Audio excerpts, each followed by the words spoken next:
Hi, everybody. Welcome to Queers and Soaps. My name is Derek, and today I'm joined by Angel. Hello. We're back for another episode of Lather Up. This is episode 6, critiquing the soap pen. We're going to be talking about our favorite soap writers, soap storylines that we were not fans of, the writing, things like that. So, Angel, I'll let you kick this one off. What do you? What was your favorite? Who are your favorite soap head writers? Your So Douglas Marlin from As the World Turns is a huge one that I love. top. He wrote from going. I don't know the exact year he started. It was sometime in the 80s, but he Mhm. stopped writing the show in 1993 because he died, Okay. and he would have wrote further on if he didn't die. So, Hmm. yeah, I forgot how he died, but it was like around 93. I want to say he died. Okay. But yeah, we're watching it right now. If you're tuning into Queers and Soaps, we're watching his era right now. Basically, Hmm. we're in 1988 right now. Sorry. Hmm. Okay. and and he's just doing such a great job. Even the writer. So we're in the point of the we're at the point of As the World Turns where there was a writer's strike happening, and basically it's Scabs writing for him because Hmm. that's what happens when you give a writer's strike. But it's still storied by credit, and the show is still good. Like it's really good. Mhm. Like it has his outline and everything like that with him. I like that he has all the characters is very complicated. It's funny because upon a rewatch, I don't like Lily and Holden, but I guess with me, I like the fact that they are morally gray characters. They're not like perfect and Mhm. evil. It's not like black and white. It's a gray. All the Yeah. characters are gray. Well, And since you he's a brought and up, yeah, I don't really know and Lily and Holden that well. I know who they are, but I don't know much about their characters. hmm But since you brought up Douglas Marlin, I want to bring up someone that taught under him, and that would be Agnes Dixon. I think Agnes Dixon is one of the greatest soap writers, creators of all time. All My Children, Loving, One Life to Live. She created all three of those. I well, think, they Douglas Marlon and her co-created Loving. yeah, they co-created Loving. So yes, Yeah. I mean Agnes Nixon is probably my number one favorite soap writer. She always took risks. She wasn't afraid of hmm controversy. She wasn't afraid of backlash. She consistently killed it in every show she did. So I would say Agnes Nixon would be number one for me. Especially the Natalie and the Wells storyline we're watching on the Yeah. Patreon. Oh, it's so good. Oh my god. So good. Oh my gosh. We kind of knew it was Janet, but then we were like, is it really Janet? Yeah. Mhm. Yeah, she really keeps you guessing too, and like hmm her Bianca coming out storyline is one of my favorites, hmm and just everything that she's done, like with One Life to Live, Vicky's split personality, like everything. I think everything she's done has just been incredible. So hmm rest in peace, Agnes Nixon. Like, oh my god, like she is Yeah. the soap queen as far as writing goes. hmm Um, But another head writer that I really love is Claire Labine. Claire Labine, Oh yes. She's on my list. yes, Claire Labine is definitely in the top three for sure. Her General Hospital from '93 to I think '96, it was probably the best years of General Hospital there ever is, and a lot of people would disagree with me, but I would say they are for me because that's when I started watching, and they were really amazing years. And there was BJ's Heart, which was one of the saddest storylines ever, hmm and Monica's Cancer was also at the forefront. Um, the Bet with Damian Smith and Lucy was also involved in that whole thing, and that was amazing. Did Uh, she write Dominique? no, What that was that wasn't her. Bill Levinson wrote that. He's Okay, that the was writer okay. before Claire Labine that I'm watching now. He's actually pretty good, with the exception of one or two stories. With Bill and Holly is not the best story, but Yeah, but he he just did write. But she did write. Oh, what mm, was it? Oh, what was it? Lois and Ned, their yes, wedding. you're Where very she even low to appeared Ned in there. Yeah, Catherine. That was fun. That whole she storyline even was really appeared fun. during their wedding, like Yeah, when they were in Brooklyn. I think it was yeah, Brooklyn. that was really fun. Yes, but Is there any other soap writer you want to mention like that? It's one like your I top also want to tier. mention with Claire Labine, the Okay. creation of Ryan's Hope. Okay. I never saw it. So. That's yeah. I watched it when it was on SoapNet. It's Hmm. a really good show, especially the beginning years. Well, Eric and And Karen currently watch. Aaron Carey are covering it. Yep. Yeah, and I mean, I'm sure they're loving it. I'm sure because Mm-hmm. it's one of those shows are on my list that I haven't gotten to yet. It was on SoapNet back in the day, wasn't it? Yeah, it was. It was on SoapNet. Yeah, I would tune in to see Grant Show and Yasmin Bleed. Yeah, Justin Dees is on it too. He's For like his on too. Okay. very Yeah. first, one of his very first early soap roles, from what I understand. Oh wow. Okay. And then Ron Hale's also in it, and Karen Mm-hmm. loves And him. what's her name from Star Trek? Kate Mulgrew. Kate Mulgrew, yeah. And then you have Eileen Kristen also as Eileen Chris, she was great. yeah. As What was her character's name? Delia Reed. Delia, and she was on General Hospital in later years. Yeah, that's Ava's. That's the same character. Yeah, It's Ava's mom. yeah. She's always really good. She was great as Roxy in One Life to Live. She's just always, you know. Okay, so I would say one of my other favorite soap writers. Some people may not agree. Ron Carlivati. I love him. Except when he Yeah. burns out, he's not really. When When he he starts, burns out, he burns out. But when he does he's burn good, out. he's But when good. he starts, he is good. He is really good. His One Life to Live is probably one of my favorite times. One Life to Live, 2008 to 2012. I think he was the head writer, and I don't think he missed a beat in the entire time, except maybe the Stacey storyline. That was the only one I wasn't a huge fan Yeah, of. Stacey storyline. But everything else, I enjoyed the hell of it, and I loved One Life to Live's 40th anniversary episodes. They were so fun because you had Sarah going over the falls, just like Tina did in Argentina. You had them go back in time to 1968. You had Vicky die again, and like recreating all Going to heaven.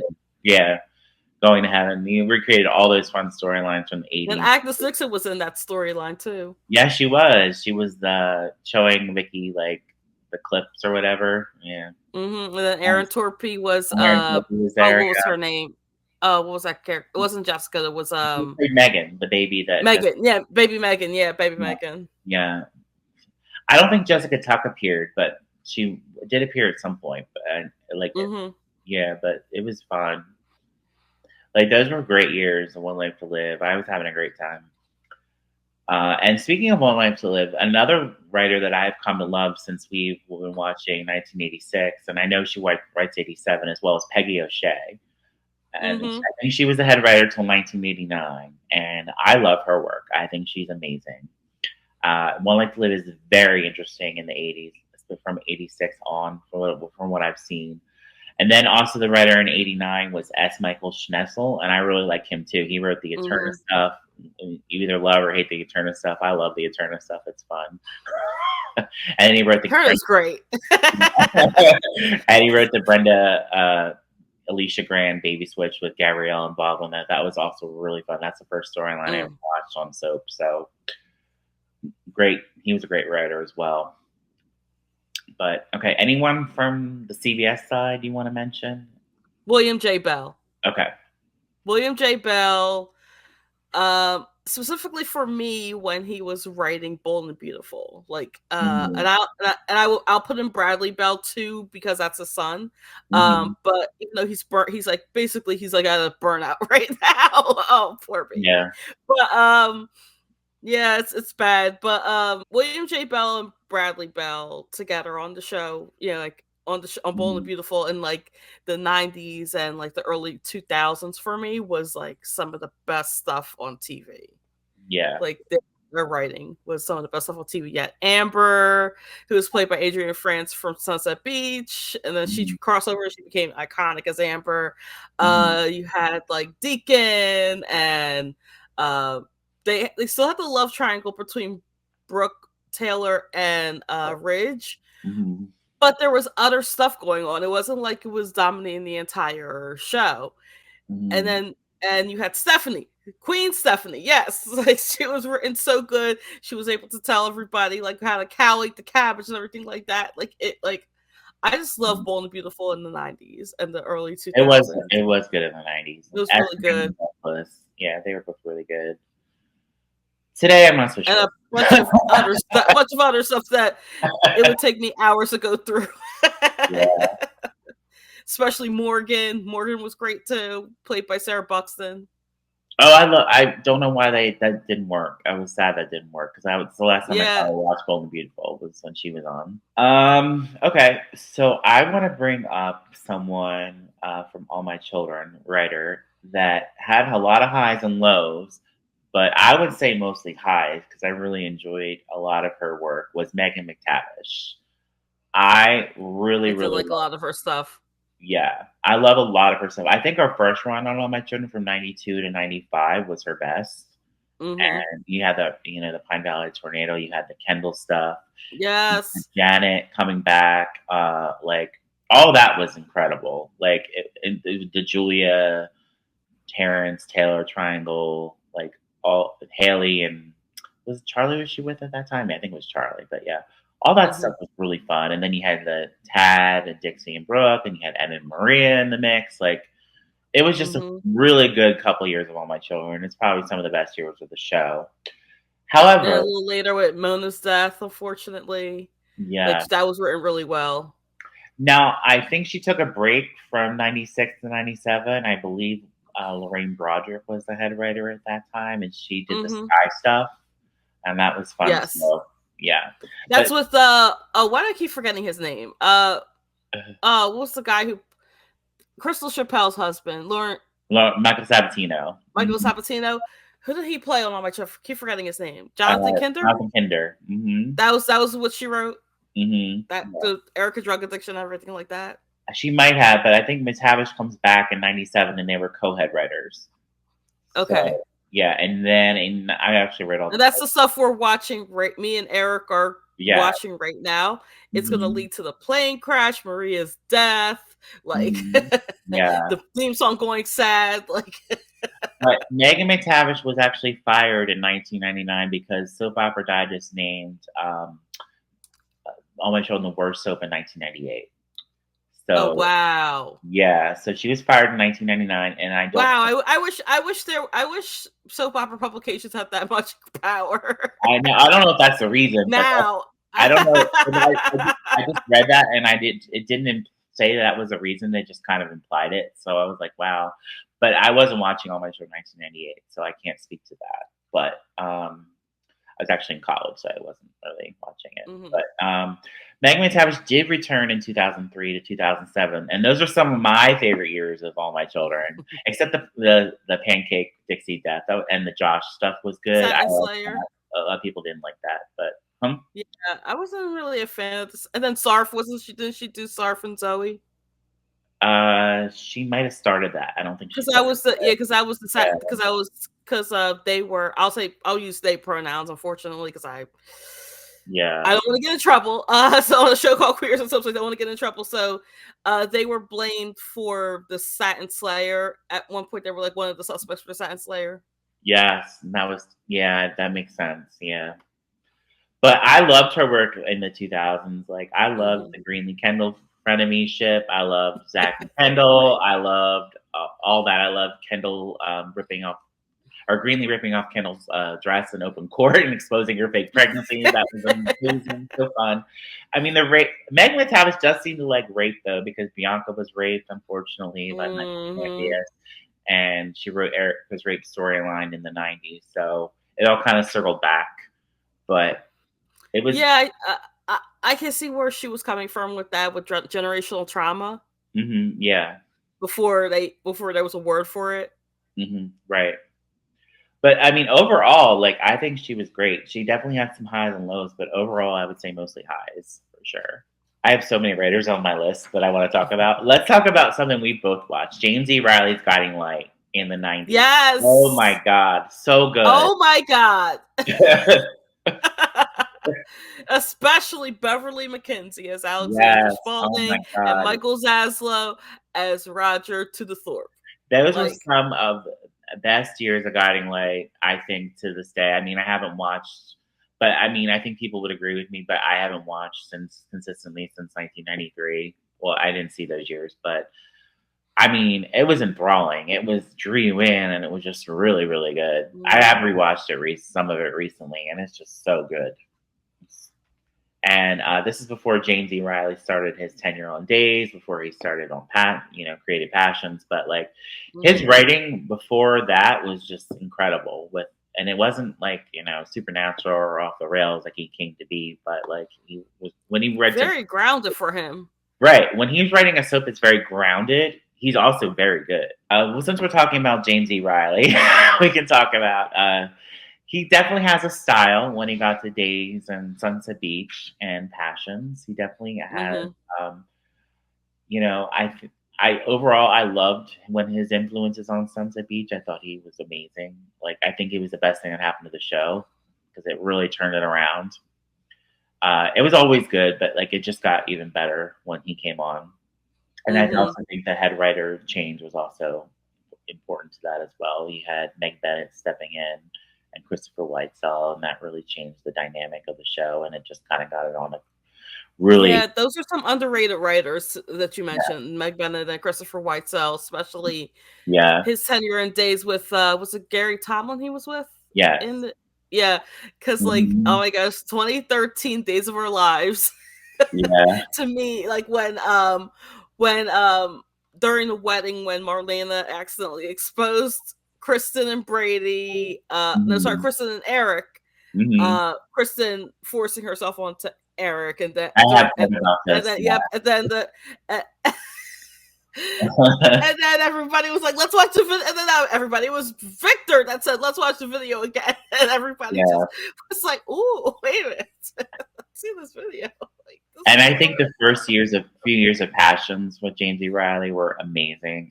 But it Mhm. did get a little too dark and a little too crazy for Mhm. me to personally continue with the show. But I don't know. I mean, I think overall James E. Riley is great. I mean, but he does have, he does go a little too far at times. So that's all I'll say about that. But I do like him overall. Um, let's see. So there are some head writers that I want to mention that really you probably James Harmon Brown and Barbara Estenson. I love them. I love I them love too. them. They wrote the Loving Murders, and I think the Loving Murders are And then some of they the, were and then they well I guess they co-created the city with Agnes they Dixon. I think they're co-created a considered city. Yes, co-creators. I did Yeah. not watch the city. But I just couldn't get into I it. watched from what little I watch. I like the city. Yeah. But they were the head writers of All My Children from 2007 to 2008, and I loved their work on All My Children. I don't know why they ever got Mhm. rid of them, but I loved their work. I thought they did a great job. And then let's rewind a little bit because they were head writers of one of my favorite eras of Guiding Light. I Okay. believe it was 1996, 1997 to Okay. around like 2001, 2002. Okay. Because I So know they, Claire Labine does step in on Guiding Light at some point, and it wasn't her best material. I'm guessing network interference because or else she mhm, would have killed that show. right. But I mean, in a good way. In a good way, she would have killed on that show. But Mhm, she wrote basically Annie's downfall, the mhm. court case that where Annie Oh, I love Riva. that. Yes, Oh that my god, that that was so good. I love to San that. Crystal Bell, the Santos family. Yes. Was she the one that wrote? Were they the ones that wrote Riva going into the past with I'm Olivia's not boob? sure. I don't know if that was them. I don't know if that was them or not. I think that might have been them. Yeah. But yeah, but the San Cristobal, especially when they went to Puerto Rico, and Mhm, Puerto Rico with San Cristobal, that was some good stuff. That was some good stuff in the summer. yeah. I was like, ooh, this is good. And then especially when Bethany Joy Lenz took over as Michelle, I Mhm, felt like that the writing for Michelle just like boom went like hit the ground running as soon as she mhm, came on the show because they did the clone storyline too, and she was in that storyline as well mhm, as the Teen Reva clone. So I guess they were like, oh, well, obviously Rebecca mhm. Bunning's gonna leave. We need to make this Michelle work. Yeah. So they brought her in, and then Danny and Michelle were a thing, and oh, the way that I fell out of love with Jesse and Michelle during their run on Mhm. during her run on the show. Ah, oh my god, oh my god. But Yeah, yeah, that was a lot of it was because of the writing. right. Is there any other writers you want to mention before I go into more of mine? Yes. I want to give a shout out to he's a little newer to the writing genre in on daytime. Jamie Giddens actually. But he's Okay. not new to soap operas because he was on a podcast called Daytime Confidential, which may have inspired this podcast. I don't know. But but yeah, he started out writing his own soap opera Ambitions, which is a primetime soap opera that aired on the OWN network. Only lasted Mhm. one season, 13 episodes. I think it's on Tubi if you want to watch it. Mhm. Um, really good soap opera. Then that led to him going on Days of Our Lives as a breakdown writer. Um, Mhm. and you can it's one of those things where you can tell Mhm. when a Jamie Giddens episode is penned because of just the way the dialogue is. Just Okay. just it's just like it's a little snappier, it's a little bit more there's a little some references in there to the past and that sort of Mhm. thing. He Okay. does the same with Beyond the Gates. It's happening. Except Okay. like Beyond the Gates is a little newer, so he's able to like kind of gather the characters to be like, especially the Danny and Haley feud. Mhm. He wrote like I think he wrote that scene where she was looking for Bill, where Haley was looking for Bill. I He don't think wrote I've that seen that scene. yet. Yeah. Oh yeah. Oh, when you get to it, just let me know. Yeah, I'm still in the end of August. Yeah, that was not. It was. I think it was sometime. I think it was sometime earlier this month. Yeah. Okay, okay, yeah, I'm not there yet, but I can't wait to get there. It's been really good lately, well, from what I've been watching. Really good. Yeah, really good Mhm. show. And then also, I would even say like a lot of the newer writers on Beyond the Gates Mhm. are doing a really good job with Oh, I think the writing is great. I the love writing is it. great on the show. It's so good. Yeah. Yeah. I mean, Michelle Valjean is killing it. Hmm. Like, she's amazing. Love her. All right, so I want to talk about some One Life to Live writing. All right, so we had Michael Malone. Michael Malone was a Hmm. head writer in 91 to 92, and then Josh Griffith joined him in 92. I'm not sure who exactly wrote the Billy Douglas storyline, but I'm guessing it was Michael Malone. And it's so far, I mean, I've watched it in 92 and I'm rewatching what's coming now, and it's really, really good. There's a lot of controversial things happening right now, though. Um, Hmm. like, especially with Andrew Sermon at the church. He's talking about AIDS in the middle of church with children there. Like, it's crazy. Things he was Mm. saying. Yeah. But it definitely, for the time, it was definitely controversial, but it was definitely well written and was really good. I'm Do assuming you they think were. it still holds up today? Um, I don't think it would be done today, to be honest. I mean, it would be done, but maybe in a different way. It wouldn't be as Hmm. um, what do you call it, contrite as it is. Hmm. Yeah, but I'm assuming they also wrote the Marty Rape storyline, and that was crazy. It was Hmm. very well written, and Nora Hilleberry Smith probably gave the best performance of her career in that storyline. She did, Yeah. especially the testimony. Yes. Yeah. When she realized they were guilty. Yeah. Hmm. I do. We did talk about. Um, there are some GH things I want to talk about. Is there anything else you want to talk about? Uh, let's see. I feel like I'm missing somebody. Let's see. Who are the Mount Rushmore of soap opera writers? Okay, we did Agnes Dixon. We Hmm. did. I did William J. Bell. I mean, I've never watched. I barely watched any of her stuff. But if it wasn't for Erna Phillips, we wouldn't be talking about soaps right now. So we shouldn't. We That's shouldn't true. even. Yeah. So. That's very true. She was the Hmm. started it The all. creator. Yeah, started it all. And I think Agnes Nixon taught under her as well. Yeah, William J. Bell and Agnes Nixon taught Yeah. under her. Okay, so I want to mention someone from General Hospital that started off really good, but ended up not being so good at the end, and that would be Robert Guza Jr. So I love his first run in the late 90s. So I think it was 97 to Hmm. 2001 or 2. Mhm. Excuse me. I loved his first run. He did the even though like the Tony stuff was really hard to watch, it was I thought it was really interesting and him, kidnapping Michael, that was crazy. Mhm.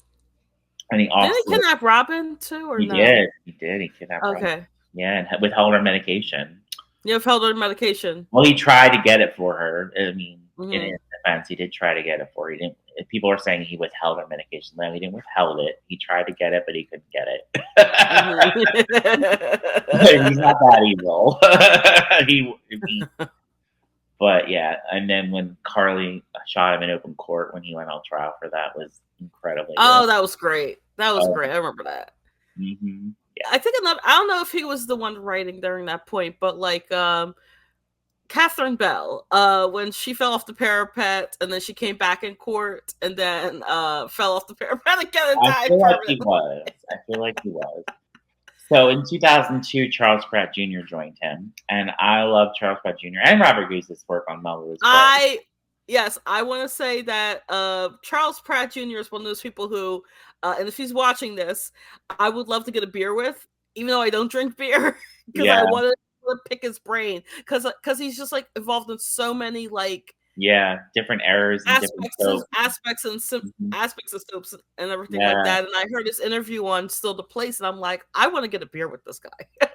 Oh yeah, I would too. He's great. He's really good. I mean, I'll be drinking a Coca-Cola, but I would Now he was involved in the '80s GH as well, I believe. So he's been around a really long time, and his soap brain is and Santa probably Barbara too. Yep. it would be incredible to pick. Like it would be so fun. Also, Mhm. since you mentioned Santa Barbara, I do want to give a shout out to the Dobsons. I didn't watch Santa Barbara, but I've read so many great things about them. So Yeah, they're related to one of them is related to the creator of GH. mhm. Frank Adores Hursley. I think it Okay, might be Bridget, but I'm not okay. 100% sure. So I would say one of the worst eras of GH was the 2007 to 2011 era with Guza. Not my favorite. I Mhm. Stop killing Quartermains. What were you thinking? Mhm. Yep. Yeah, I mean, it wasn't good. I mean, to kill off that family was probably one of the worst mistakes that we're still paying for today on the show. Mhm. But I did like his work on Sunset Beach though in '97 and in 1997, and then I think Mhm. Nick Bennett took over. But like he's consistently a good writer. There's just I would just say that one time in GH where he killed the Quartermains was not my favorite. But other than that, And Georgie. and Georgie too, yes, and Georgie. So that would probably be the only time I would say he wasn't performing to Did standard. he write the Brenda return? He That did. last, The not the last 2000 one, return but the was one, terrible. not the Yeah. last one. Yeah, because she returned him to Ron. The So one with the I remember that. Balkan, yeah, I The hated one with the that. Balkan. Yeah. I hated that one too. It was terrible. I Uh. mean, I get burnt. I Ah. get it. Burnout is real. Hope he doesn't think I hate him because I don't. No, I don't. I don't hate him. I don't hate him. No. He's great. I think he's actually off Beyond the Gates now, from what I understand. He Like, is. not, but not. I think yeah, but I think there's tapes so far ahead that you still see his name on there. No, any of these Um, writers that we mentioned, I would love to go out and have a cup of coffee and pick your brain because yeah, I love soap writing and I've actually written soap, so my own, but like I haven't, you know, done anything with them yeah. I yet. mean, another one would be Michelle Valjean. Obviously, like I would love Yeah. to. Hmm. I would love to know what's in her head with like especially the Maya storyline on Bold and the Beautiful. That was some of the best stuff on Bold and the Beautiful Yeah. after Brad Bell burns out. Yeah, for I sure. know a writer just died, Margaret DePriest. Yes, I She's do one of those remember her. Yeah. underrated writers. She's one of those very underrated writers. I did like her. The most exposure I had to her was her the last year of Sunset Beach. She was the head writer with Christopher Whitesell, and I Mhm. really enjoyed her work on it. I would say 1999 is probably though the weakest year of Sunset Beach, but it's also decent. It's very good. Yeah, it's very decent. Yeah, Yeah, it's decent. It's still decent. It's not bad. and But then mm, I want to give a credit to another writer who created the soap. Wait! They mentioned this on the Daytime Emmys. oh yeah, Leah Layman, who created Tribes, that yeah, never appeared on WTXF Fox 29 in Philly. Yeah, I didn't know it was on But Fox. Michelle's, it wasn't. It was not, from what I understand. I I don't think it didn't think was. so. I don't think it was. It never appeared on there, from what I I understand, because was I like, would I have would have remembered seen it. if it was on. I would have. My mom probably would have tuned it in and be like, "Oh, this is some shit." Turn it off. Yeah, So, but but yeah, she's one of those other underrated writers too. I think she wrote As the World Turns around 1998, 99, and then and then she was under Hogan Sheffer. Another one we need to mention, first of all. If you watch Days of Our Lives, he was the writer on Days of Our Lives. But Leah Lehman is very underrated. I liked her, a lot of her stuff in '99 on As the World Turns. right. And also, she did kill Frankie on Another World, and she got a lot of slack for that. That's right. Yes. So I get Mhm. she killed. So I guess she killed. No, or was that Carolyn Colleton? No, I believe it was Leah Lehman. No, I'm talking about on As the World Turns. So Oh, she might have. actually Vicky. So actually Vicky died on As the World Turns, and Okay. I think that was under their tenure.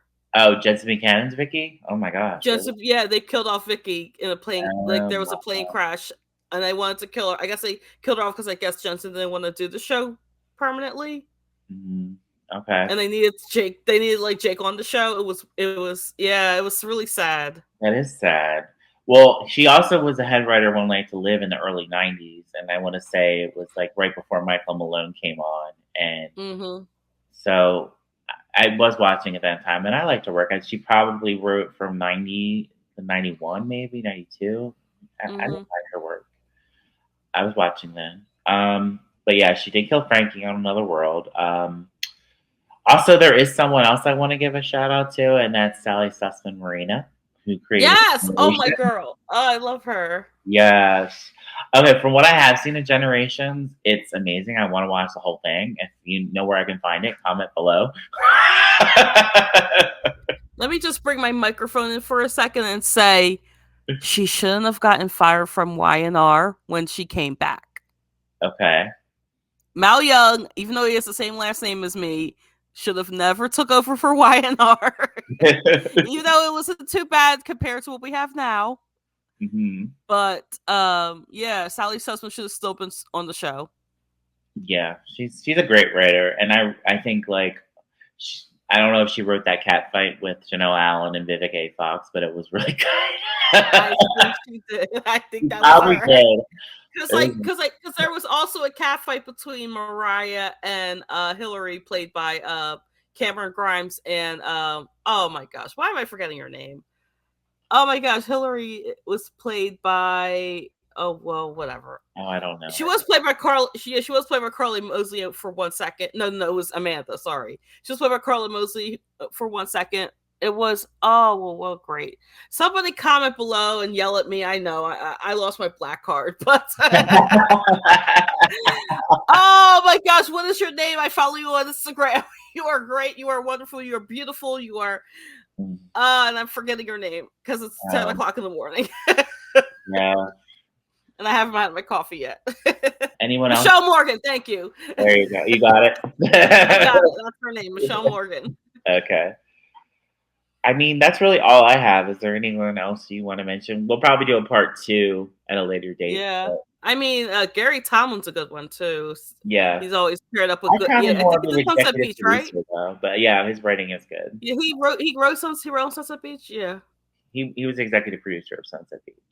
Oh, he was EP. I thought he was a writer. Yeah. I mean, I know he wrote. I know he wrote Days with Chris Weisel, and that was a good era. What's your favorite soap storyline that in writing? Oh, that's a good one. Because there's a lot of them. We'll name a couple then if you can't think of this one. Yeah. I would definitely say it's not a top storyline, but like it's the first thing came to my mind because I just mentioned it. The Maya transition story, well, not transition, the Maya transgender storyline on Bold and Beautiful was a beautiful story about love, about acceptance, about your family coming in and not accepting you. Greatly acted, greatly written.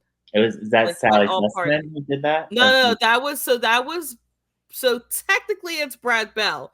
But Okay. if you peel the onion a little bit, that was Michelle Valjean, and that was when we didn't mention Patrick Mulcahy. Okay. Oh yes, Patrick Mulcahy. That's Yeah. Patrick Mulcahy. I He is love his also a writing. writer we didn't mention. Yes, I love his writing. I don't know what happened on GH in 2024, but Oh yeah, I know. Well, he wrote the Clink Boom scene, so yes, Hero Clink Boom. oh my god, that was one of the most incredible soap moments ever. Really Mm-hmm. good.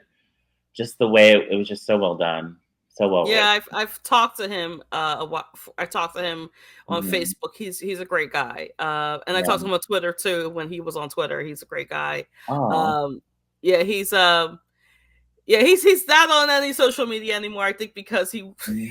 because people kind of drove him off of there. But like they do other like some writers are like, okay, I understand. This is not a place for me. Bye.